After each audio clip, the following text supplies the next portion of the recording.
Thanks for coming, everyone. It's a great turnout, and thank you to all these great girls for being here tonight.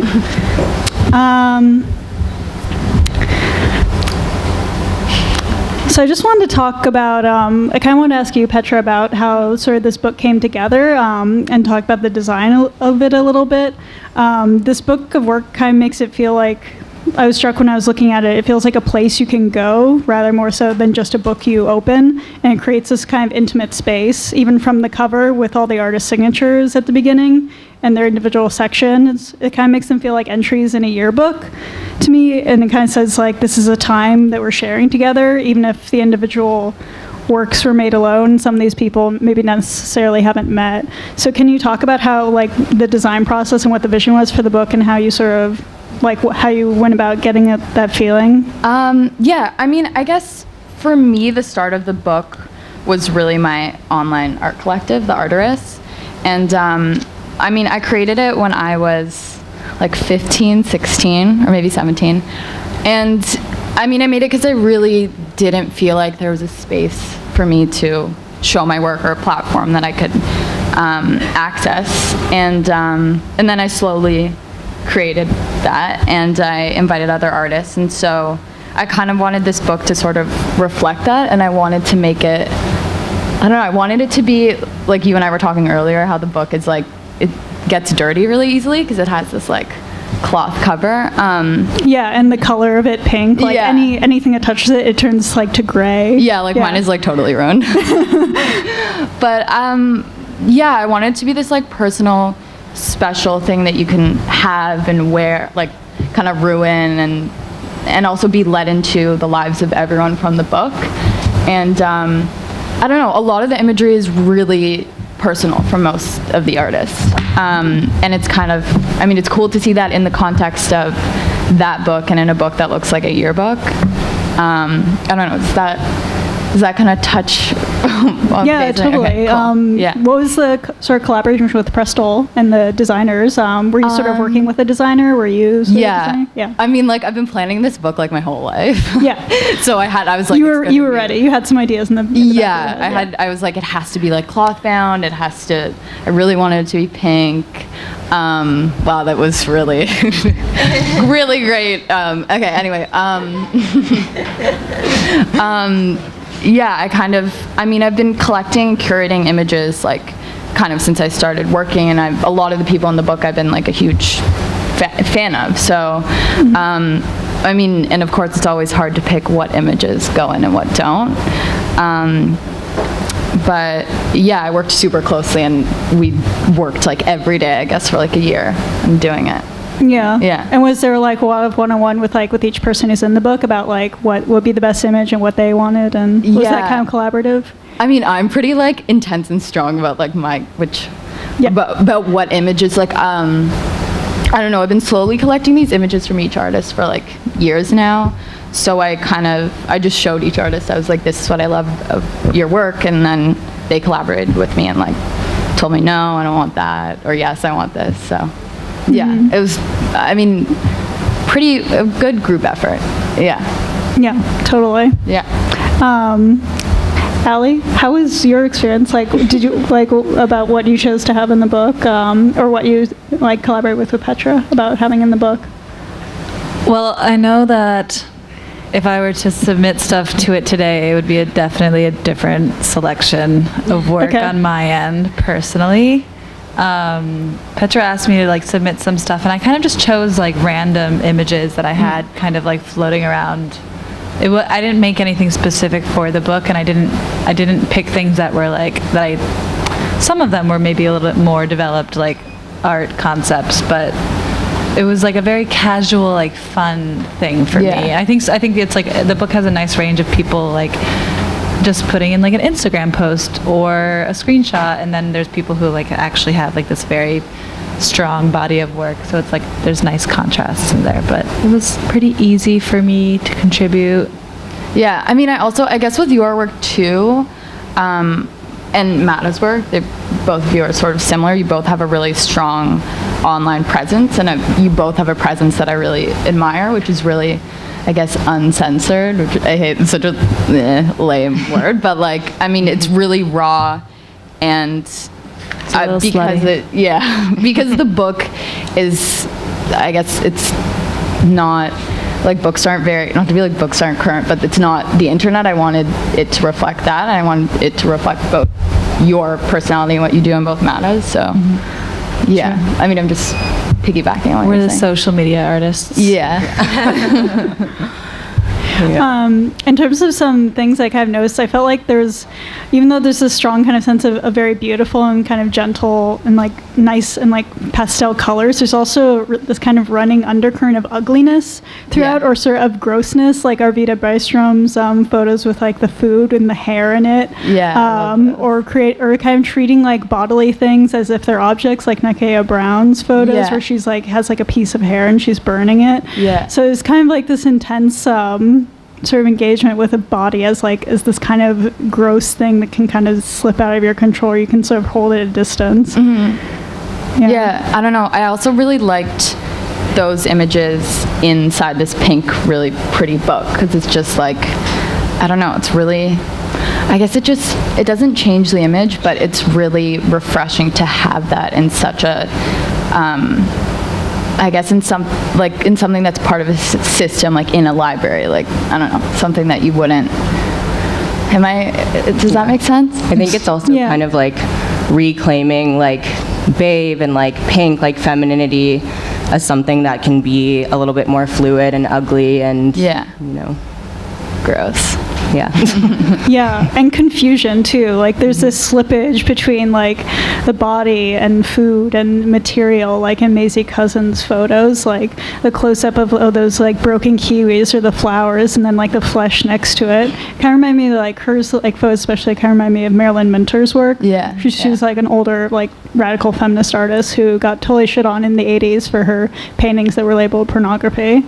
So it's like those kind of like moments where I felt like there's a nice continuation of a tradition of artists who sort of always been kind of very consciously engaged in feminism. I mean, I feel like a big part of like the whole, you know, the idea behind feminism in general is taking back something that women as a whole, like, you know, possess that men don't. And I feel like, I guess putting stuff that's like both. Well, there's a lot of really beautiful, cute stuff in here too, though. It's not like, I mean, there's plenty of like things that are pushing a boundary, but there's like a lot of soft, beautiful things in here too, and it's just kind of encompassing like all the things that a woman can be. Oh yeah, I love that photo of Daffy, the pee photo, where she just peed herself. And I was actually looking at that photo again earlier, and I realized what was happening there. For some reason, I didn't notice that before. I'd like looked at it for like a few times the past few days, and I looked again. And I was just like, oh wait, that's what's happening there. Did she actually pee herself for that photo? I don't know. Damn. Wait, who's the artist that we're referencing? They know? Daffy. I don't know how to say her last Daffy name. Nagai, wasn't it? Yeah. It's weird. What's also really interesting too is like a lot of these artists I haven't met in person, which is crazy, and which I also think is so cool that I've been able to work with all these people and through the internet. So I don't know. That's another thing that I guess is I'm always like preaching about the internet opening up this like amazing. I use the word platform like a million times, but a platform for women, or I guess other, not to say minorities, but people who don't generally have access to like the classic art system, like who wouldn't be able to, I guess, find a spot in a gallery or something. Or like don't feel represented by imagery that they see. It opens up a space, I think. So that's, I don't know, I feel really lucky. I'm really happy to do this book and include a lot of really talented artists in it. And making images that you can relate to, that you can see yourself in, because we're surrounded by so many images of what femininity is. So it becomes really important to take back and try and understand what that is for yourself. Yeah, totally. Did you know in the beginning how many people you were going to ask to be part of this? No, I was like, I'm so obviously disorganized that I was like, like everyone. Like I just basically like was slowly, I mean, there's so many more people that I wanted to include, but it's such a process, like getting I mean, this is like the constant struggle of like artists, or I guess the constant struggle of me is like high-res images, because when you're like a young artist or a photographer, like all my negatives are like thrown in a suitcase, and I don't have any high res, and my constant battle is getting high res images. So I don't know, working with a lot of like young artists or people who don't have resources, it was hard to get everyone on board. But no, I didn't know. I actually didn't. I added so many people last minute too, because I was like, oh my god, I forgot about them and them, and it's hard. I would put like 100 people in the book if I could, but you know, I only have a certain amount of pages to fill. The second book can be called Babes. Yeah. Yeah. Good one. Like 1,000 I know. There's also like this kind of ping-ponging between kind of childish imagery and also kind of very tense adult situations. Like in Claire Milba's drawing, like they're done in this kind of sort of deliberately kind of unskilled kind of way, but they're depicting like, you know, like BDSM sex or like in dildos and stuff, which felt to me like very much like of a piece with teenage adolescence and even beyond, when you're sort of like, you have this freedom to expand and sort of indulge your desires, but at the same time you also like have this kind of tugging and longing for certain childish comforts. Yeah. So it's sort of like, it's interesting how like a lot of the work I felt like kind of had like that tension between these kind of states. I felt. I mean, I feel like that's expressed in the work so much, maybe because, I mean, I'm like specifically talking about the sex ed system, but it's something, I guess sexuality, and specifically, I guess women's sexuality, is something that is so, I mean, we really don't learn about it. We don't learn how to have sex or how to have sex for pleasure. So I feel and like boys don't learn consent. Yeah, I mean, people aren't taught what consent. Yeah, people aren't like. told what consent is, or people aren't. I don't know. It's a really screwed up system. So I feel like it's seen in the work a lot. Like I love Claire's work because it's all this childish imagery. Oh my god, and it's just, and then when you look closely, it's just all this like kind of really dark stuff. Yeah. But yeah, I don't know. I think that's what, and I mean, I started creating work when I was like 15, so I feel like a lot of my photos were like really, I guess, sexually charged. But yeah. sex. Yeah, that comes out really strongly, like in the piece you did with the accounts of like, were those like your friends about people's experience with assault or harassment, like surrounded by all the stickers? Yeah. Were those like all your friends, or how did No. you collect those stories, by the way? That was really cool because I was talking to, it's funny because like almost every girl has a harassment story, has a catcall story, which is some kind of like in any like spectrum. It can be like something really serious and then something not serious, but it's some uncomfortable situation that's happened.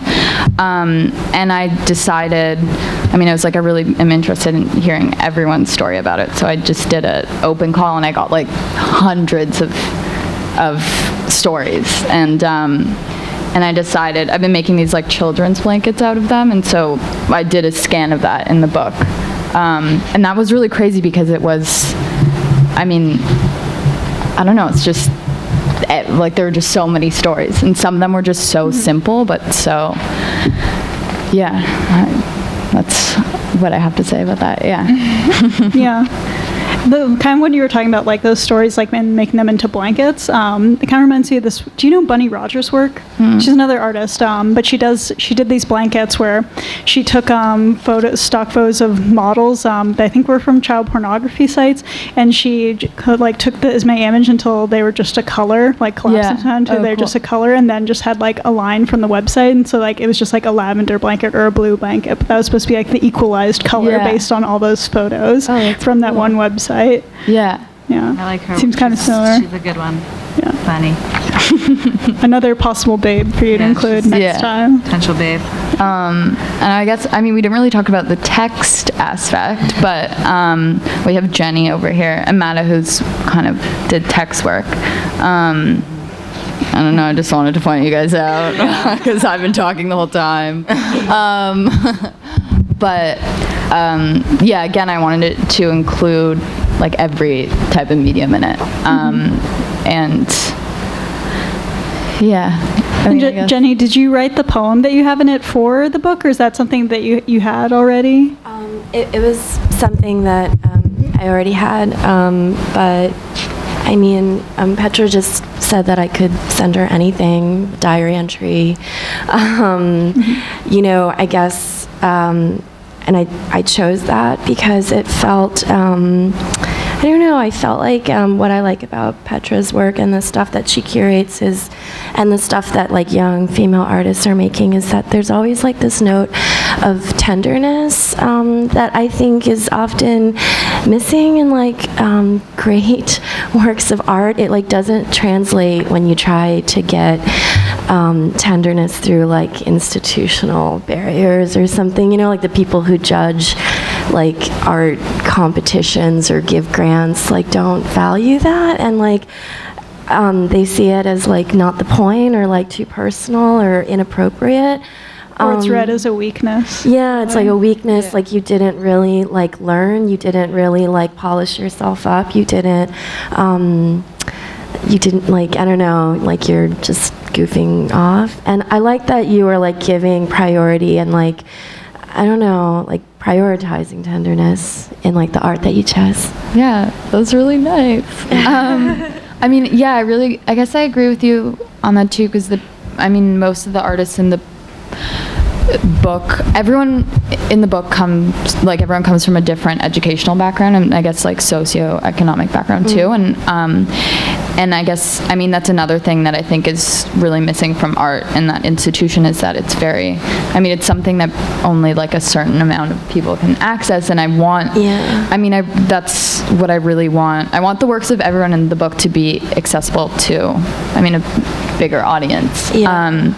And again, that's why I kind of chose to aesthetically do what I did to the book, so it's not this kind of sterile art book. Like, I want it to be something that you could just bring in your backpack or whatever. So yeah, it was really nice that you said that, because it goes along with how I feel about the book. But yeah. I'm just really happy to have a book, so it's really pretty. But you did a book right before this, right? Discharge, of the discharge work that you had in your Capricious 88 show? Yeah, and that was a book of it was just my work, so it's different, but like, I don't know, I just basically, like, to get to the bottom of this I just wanted to make a book that I would really want, and that I would want to like share with my friends, and I want to put my friends and people I love in the book, so it's a very personal thing, and I wrote a very personal essay in it, so I hope you guys read that and like it. Yeah, and I kind of didn't realize how personal it was until I sent it off, because like, obviously I'm really bad with deadlines, and I did it like, maybe anyone who's in from Prestel here is probably like, yeah. I did it like a couple days. Well, no, I was really behind on the deadline, and I did it last minute, but I just sat there and was like, wrote my feelings, like I was writing a text to my sister or something, so. And Tavi's writing in it is really awesome. Yeah, hers, I was gonna say, hers is pretty personal as well. Yeah. Like, she's talking about like being alienated by magazines and fashion magazines, and then seeing your work like in those same magazines later. Yeah. Seemed like very like interesting, like very heavy kind of experience, like phenomenon.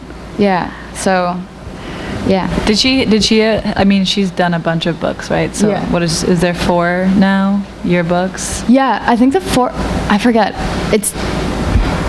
I think the 4th one is coming out soon. Oh, or that's the one yearbook? that she's closing, yeah. I always forget, because it seems like it's been, so she's very, very well versed in that. She also just has such an amazing voice, too. So she was always going to write the foreword to the book? Yeah, I was like, well, she was always going to write the foreword before she even knew that she was going to write the foreword. Yeah, it was written in the stars. I even was like, oh, she's going to write the foreword before I asked her, and before I like put it on the book and whatever, and I was like, oh, I should actually maybe check with her if she wants to do this, because it's due soon. It's how I operate, obviously. I'm getting more organized as I grow, but... Can you disclose if her essay was late as well, or no? Her essay was late because I was late on telling her that she was going to write the foreword. Okay. So, yeah. So that's what it... Yeah, it's good that I have like a good amount of adults around me to, help. Because I need it sometimes. Cool. Yeah. So what was your experience, Madelyne, putting your work in the book? Well, we've known each other since high school. Yeah. It was kind of similar to Allie, I guess. Like, if she had asked me to submit stuff now, it maybe would not have been screenshots of my search history. But I want to read it out. It's really good. At the same time, what you were talking about moments of tenderness, I think overshare and TMI is something that I really like to explore for somebody, like a woman and like person of color who's kind of been told from society like not to say anything and not to have a voice. So yeah, it's just letting fragments of my daily, which I love, tomfoolery. Okay, so I'm just gonna read like quickly one of the things in the book. This is one of her searches. Like, you can see the history. So it's Snooki diet, Miley sex tape, Atlas pizza, Maggie Smith, calories in rare faux beef, Bruno Mars songs, can you eat carbs and lose weight? Which, I don't know, it's just so endearing and it's so... Yeah, and I think the more personal you get with stuff like that, the more relatable things become. Can you eat carbs and lose weight? Yeah. We all want to know, right? It's like the other side of big data, too. This idea that the government is collecting all our search history and sees everything we do on the internet. Yeah. And so in the way, they probably know the most about us in a way, but I don't know, having a screenshot of it in a way, this feels like sharing it in a way that feels more like it's in your control. Yeah, totally. Because it's so personal, but like all this is being archived and saved somewhere anyway, Yeah. But it's so different than what it would be. Like, I can say that I have all the images that I submitted to this book. Yeah. It's still chilling somewhere on my desktop, in the depths of my desktop. But it's so different to have it be, I mean, everyone says this about books, I guess, but these are people you've taken completely, almost, not entirely, but like very social media based network of young individuals. And you're putting it into like a bound book that people have to go to a store to buy or come to the rare book room to talk about, which is like pretty epic for pretty much everyone. I mean, there's not many other people in this book that have other books. I mean, maybe like a handful or whatever, but it's pretty special.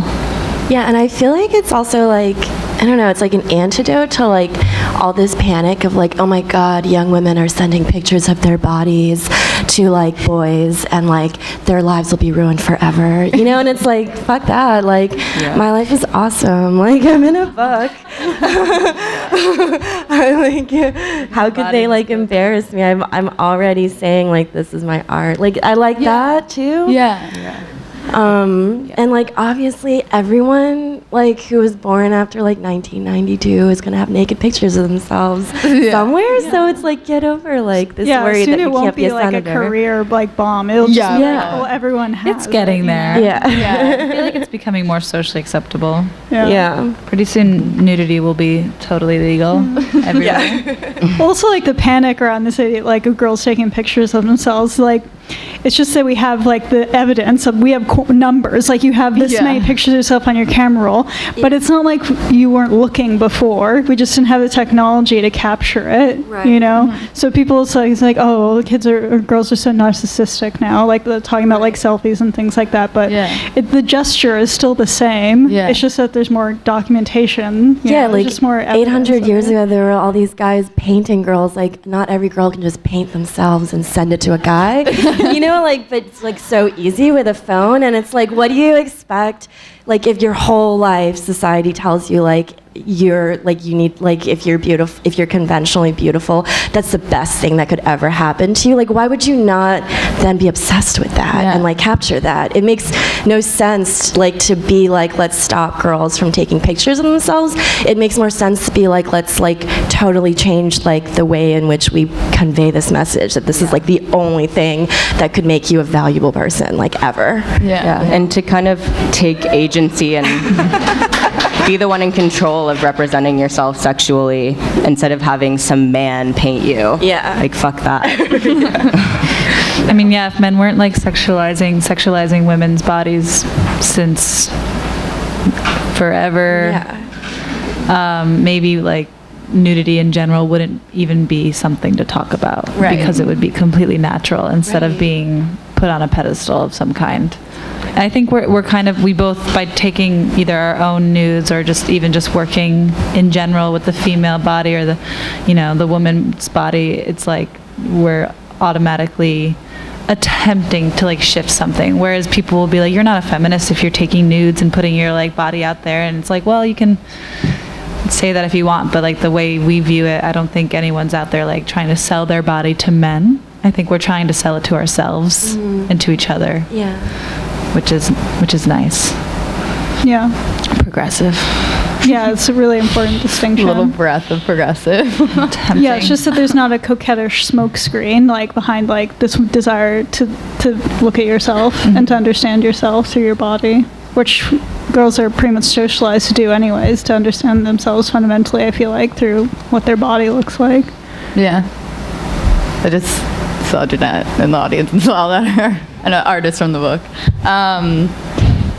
Cool. Well, is Jenny gonna do, or are you gonna read something? I could do that, yeah, sure. It's really short, so it'll take like 1 minute. Did I just screw that up? Or No, can I? Okay. go for it. So Jenny's gonna read something in her amazing voice.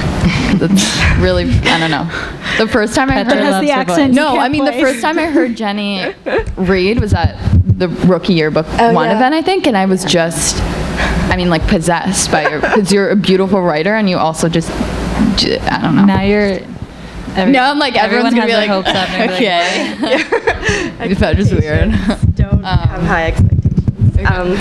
Thank you. Okay, so this is like, I guess it's like a poem I wrote. Does anyone love their significant other but hate getting yeast infections? Yeah. Who loves it? All right, this is called Uncle Boo. My boo gave me a yeast infection. I was like, ooh, boo, ooh,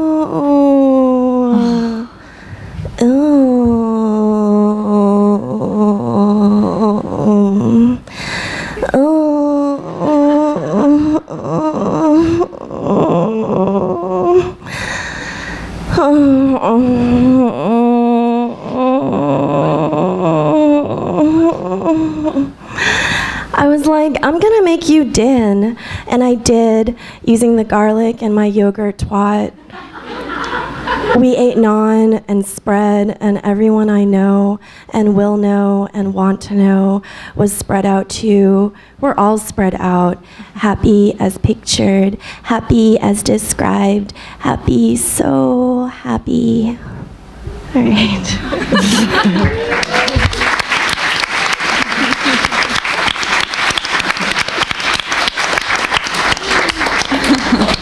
Amazing. So if we want to open up to questions from the audience now, that's cool. Yeah, if anyone cares to ask anything. Any questions? No. Mike? Sure. So in the foreword, Tavi talks about seeing your pictures now in these magazines, and you have books now that are for sale. And I would love to know, you mentioned also like whenever things are being sold to men versus selling things to ourselves, how has money sort of played a role in how you think about your art? Does it change or does it matter at all now that that's part of the equation and maybe it wasn't at the beginning? Yeah, I think I was actually talking about that today to, I don't know if she's in here, I forget, I like forced her to come with you, but Yeah, I mean, I guess I started off young without money. And for me, wait, sorry, what was, I'm just going to go on my like rant and then you can tell me if I like answered how your money question. if money's affected your work at all? I mean, I guess it's just, I guess it's just for me, opened up, I guess, more opportunities for me to create work that I want. I mean, there's always a give and take with working and doing commercial work and having to do that and having to give a part of yourself up that you don't want to, but there's also a lot of, I guess, gratification in that where you can take that money from that company and create, like make a book like this and put your friends and people that you admire in things that you generally wouldn't be funded for. So, I mean, I'm really for, I guess, I'm really against the old thought of like art or like selling out, because that's not, I mean, it's not really a priority for people, I guess, people like me or anyone who isn't, I guess, privileged to have money to just make art. It's something that doing commercial work and doing whatever is something I have to do to pay my rent and to eat and to whatever, also support my family. So I don't know, and I think it's also really cool that I'm being hired instead of someone else to do a campaign, and the littlest things that I can insert into it that I guess align with what I believe is just like, I don't know, it's what's it called? I guess it's like, what I can't think of the word, like a triumph? What is that? Like it's like a good thing when I get to do that. So yeah, I mean, I think the more money I get or the more powerful I get, I want to share it with my friends and other women or other artists that don't have that. And I don't know, I think that's what I guess I was talking about earlier, about being, I mean, I'm obviously like privileged that I'm white and I'm thin and everything, but being a minority in the art world and not having, like, I was asked the question about like, wait, I just lost it because I was just thinking about something else, but about just creating artwork and not doing, just working alone, versus like working collaboratively. And I think being collaborative people is just something that we have to do naturally to, I guess, survive in this world, because I don't know, like there's power in numbers, and I think it's, yeah. So going on from what you said, hopefully some of that made sense, but yeah. So money is good, I guess. I get to make books. It depends what you do with it. Yeah, it's what you do with it that makes it good. It's a shame when you have to sacrifice some of your own like artistic integrity for money, but it's not something that we as young artists who are trying to support ourselves can like overlook right now. Yeah. Unfortunately, like you have to say yes to the dollar sign sometimes in order to like even be able to call yourself an artist. Like I personally model to be an artist. Yeah. So it's a weird thing. But as far as making money in art, like would you say that like you've sold things and you make more of those things because you know that they're like collectible, or? I know, because my work is, how do I say this? I guess it's not that collected, so I don't know. So you don't know haven't yet. sold my work that much. So I mean, I've sold, so I don't know what that's like. I mean, I've sold work, but not in the numbers where I can like, I'm gonna make more of this, make more money. Yeah. Because for me, I mean, art, I never came into art as a commodity. For me, it was like, and I know for all of you guys, it's something that we did because we needed a place to express ourselves and a place to kind of just survive. So, yeah. I think we had a question in the back. Yeah.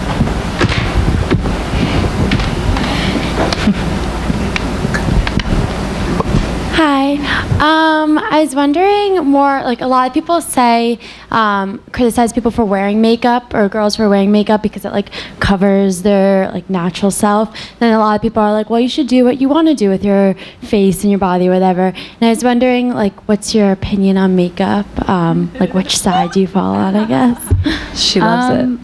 I mean, yeah. I mean, She hates it. I don't care. I actually don't care either way. I don't think anyone should be shamed for any choice that they make. And if they make it because they feel like they have to appeal to other people, they should be able to do that. I mean, I'm really against, like, I mean, being like, oh, you're wearing too much makeup or you're not wearing any makeup. I just think it should be a personal choice. I'm wearing makeup right now, and it's because I broke out really badly and I'm embarrassed of my skin. So that's it. Sometimes I don't wear it because my skin's good, but now I'm wearing it. And I don't leave the house unless I have foundation or tinted moisturizer on, and that's me. Yeah. You know. So that's my take. Everyone should stop wearing makeup. Everybody. Unless it's for funsies or a special occasion, just stop. Just stop doing it. You're all lying to everyone and you're mostly yourself. And I don't even mean that negatively. Obviously, I'm someone who I've worn makeup since I was like 12 or whatever, whenever I started like taking nudes, you know, like back then. But in general, I feel like Petra is a really good like spokesperson for not wearing makeup. And I think what you said was really beautiful. Like, of course, I'm just kidding. Everyone should do whatever they want. But in general, I think wearing makeup, I personally am someone who wore makeup for other people for a very long time. Yeah, me too. Because I was ashamed that I had, you know, acne or whatever. Yeah. And the more I tend to, like, I'm 25 years old, I still have, you know, I still struggle with acne. I mean, many women in this world do. Women, men too. But it's like, Petra will photograph someone, and if they have pimples, she'll be like, oh, I think your pimples are cute. And like, whether those end up getting photoshopped out in the end, like, that doesn't have anything to, you know, that's usually more about where it's going. But yeah. It's and it's so nice to, that's why I love your Instagram and I love your Instagram. I mean, I keep talking about both of you guys, but I love this trend of you guys posting just normal, like, photos of your bad skin, or like your, I don't know, I just posted a photo of my like stretch marks, and it just, I mean, you can't, I just said this before to stuff,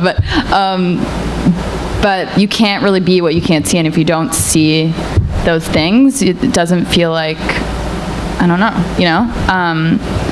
So, yeah.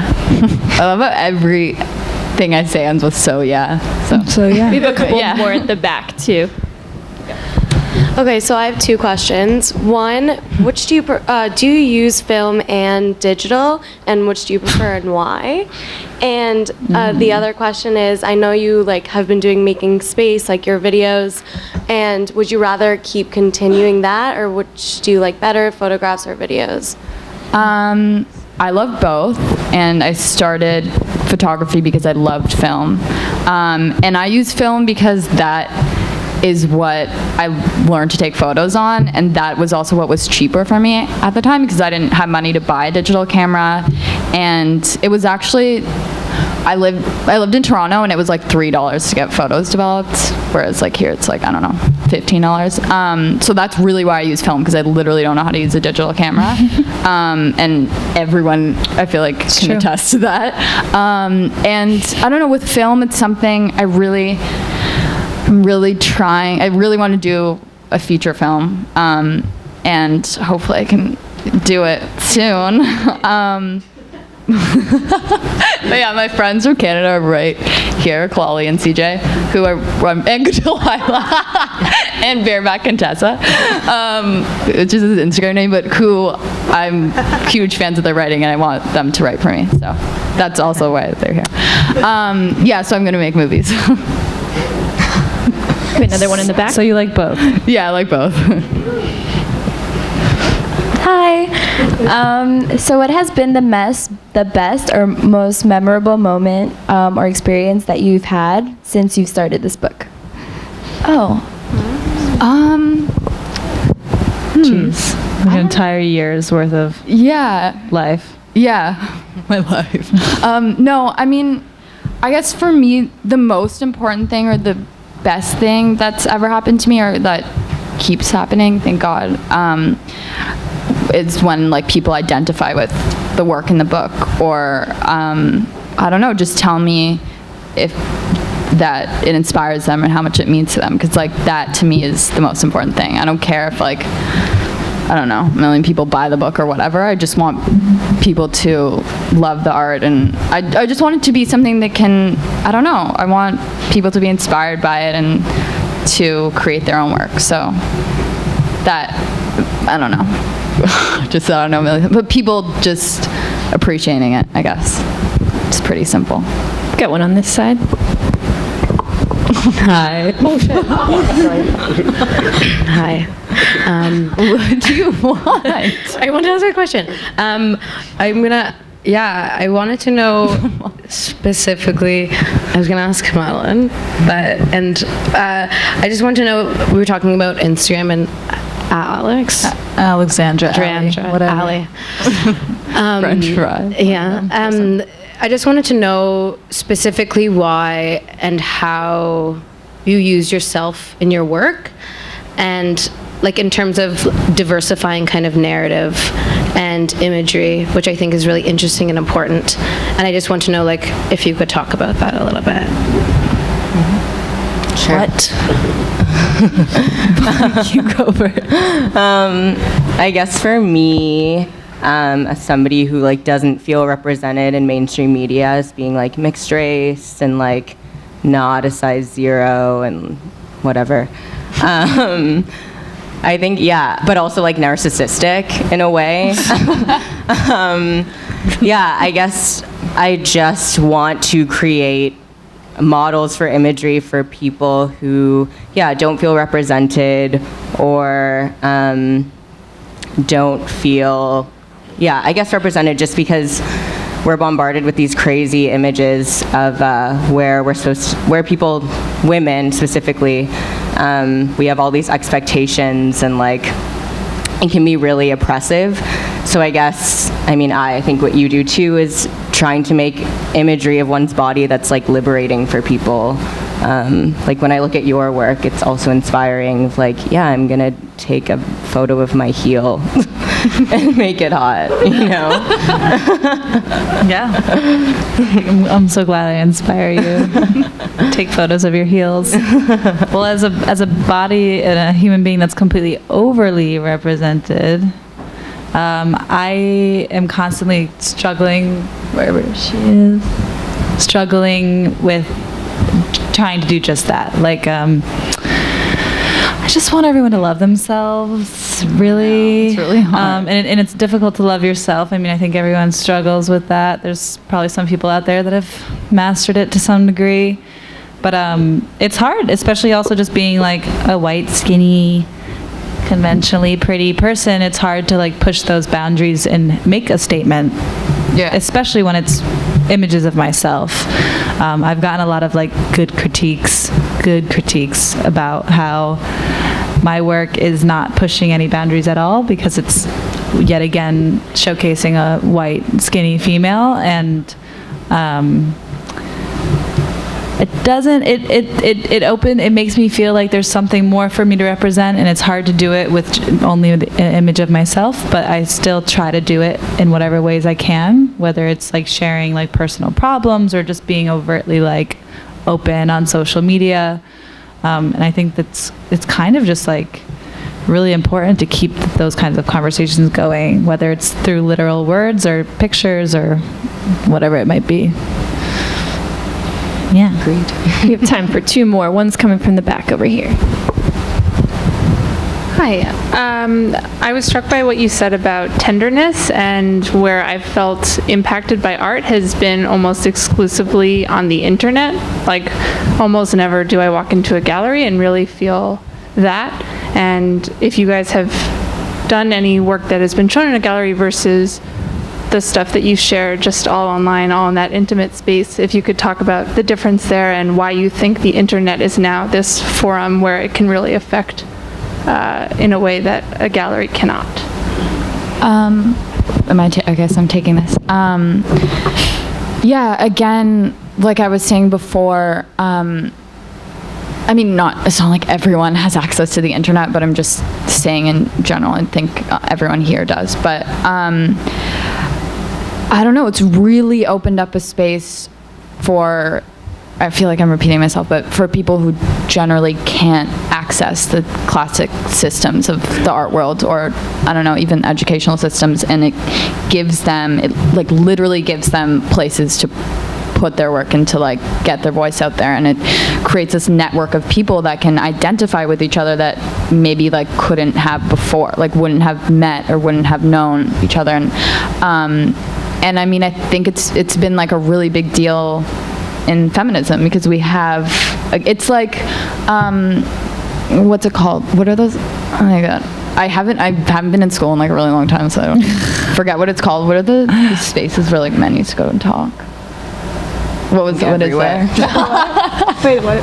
Like, you know, the, like, what are those, it's called the cubicles? What do you say? No, like in like, this is gonna sound so uneducated because I literally don't know what decade it is, but like classically, like, Century? What are those, like cafes or people? Cafeteria? No, salons. Oh, salons. Salons. Okay, so it's created this big cyber salon for people who were outcasts or not able to be in those spaces. Yeah, salons. She just graduated school, so. Can I add to your thought? Or you didn't? Yeah. As far as tenderness goes, as in an art gallery versus our phone space, I mean, maybe this book is quite tender, but it's something you can like hold, and it's personal, and you buy the book and it's your book, and no one else can have it unless you give it to them. Whereas if you work in an art gallery, it's like, or not work in, show in, it's kind of hard to establish the same kind of emotion and tenderness, because I feel like with your phone, when you're looking at your phone, not only putting work onto the internet via your phone, but also ingesting work via your phone, it's like an extremely personal experience. Like, you get to curate your entire life via your phone, so like you get to connect with these people that you think you relate to, whether or not their life is a facade that they've made up for the internet, or they're being really real and showing you all like the gritty stuff. But I don't know if like an art gallery is just such a different experience. Like, you're walking into someone else's space, and you're entering someone else's world, and you have to conceptualize it however you might. But with your phone, when you're looking at work on your phone, it's almost like it's your work. Like, you've picked this image to look at, or you've found this image and it's on your little device, and it's so much more personal, which I think is probably something that's quite hard to replicate in a gallery. I mean, I've been to Petra we did a group show that I was in, and it never felt quite as, it doesn't feel the same. Yeah, it doesn't. And I mean, in maybe arts, that's a goal. Yeah, it's a goal, and I mean, as far as curating goes, I really try to curate shows that aren't in, I guess, conventional spaces. I mean, it's obviously hard, but I'm doing my first piece of public art in July, and it's really exciting. I can't say anything about it, but I mean, that's something that, cool. Yeah, I'm so excited, but that, I think those spaces are most important, taking artwork out of the white space, but which is kind of like kind of cheesy, but it can work really well. Last question for the evening is coming from over here. Hey, girlfriends. Hello. So I'm curious if you had to pick only one of these two words to identify with for the rest of your life, and you can never say the other one again, would you rather be an artist or a feminist? No, you can't say that. That's actually crazy. Well, okay, so then do you think you're an artist who deals with feminism more, or a feminist who makes art? I would say that question is invalid. Sorry. But Sorry, that was so harsh, but I'm just saying it because I love Jenny. On this note, I was at a panel last week at Macaron Gallery, and this was actually part of the subject was feminism in painting. It was with Rosie Kaiser and Joan Semmel and Cecily Brown. And Joan Semmel, she's old-time painter, like she's in her 70s now. And she was talking about how when she goes into her studio, she doesn't go in saying, I'm going to make a feminist work. Yeah. It's rather she's a feminist, and therefore that informs everything that she does. Yeah. So inevitably it informs her work, it informs how she approaches painting, but it's not saying, like, I'm going to make a feminist painting. Yeah. It's just utterly a part of who she is, and then obviously a part of what the art she's going to be making. Sort of thing, yeah. But no, I was just gonna that's exactly what I wanted to say. But because feminism is just a lens that all of us see the world in. It's just what we believe. It's not. It's a religion. Yeah, it's a religion. But no, I don't usually don't go to. I don't know. I don't like go and get coffee, and I'm like, I'm gonna get. Okay, that's not gonna make sense, but. What, like, can I have a feminist latte, please? Yeah, but I mean, it's just something that it's just something that it's just a way I live my life. I believe that people should be equal and that we shouldn't discriminate against people, and that's it. And it's not. But like girls. And then I'm also, but girls, yeah. But and I'm an artist, so. She's both. Same. So I'm both same. That's it. I know, I hate Would You Rather. It's so stressful. Awesome. Well, we're unfortunately out of time for the conversation this evening. On behalf of Strand, thank you so much, Petra and ladies, for joining us.